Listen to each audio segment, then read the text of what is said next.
Oftentimes in the world of vocations, the image of the fisherman is used. And of course, Jesus called the fishermen from their nets along the shore of the Sea of Galilee to follow him.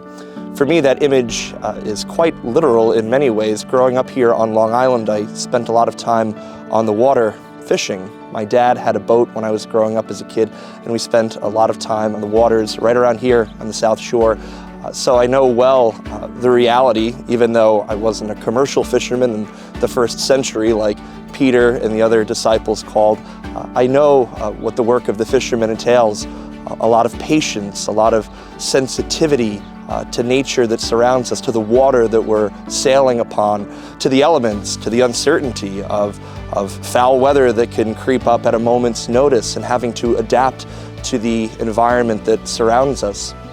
It's a privilege serving our diocese as our vocation director. It gives me the opportunity to reflect upon my own vocation, my own story, as I mentioned, a part of that in a literal way of growing up here and the Lord even working with those experiences as a kid that I had, and also accompanying the young men who are currently discerning a vocation to the priesthood and helping them to grow in that sense of awareness, of sensitivity, of patience, of sensing the voice of God, especially emerging from the depths, not of the ocean, but of the human heart and soul.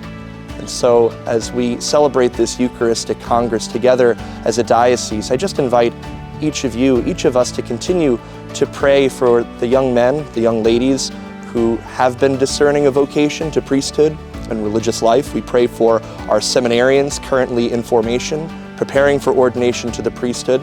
And I invite all of you, perhaps young men and women who are here at the Congress and throughout Long Island, to open your hearts, to allow yourselves to recognize that voice of the Lord speaking, emerging from the depths, calling you to follow him.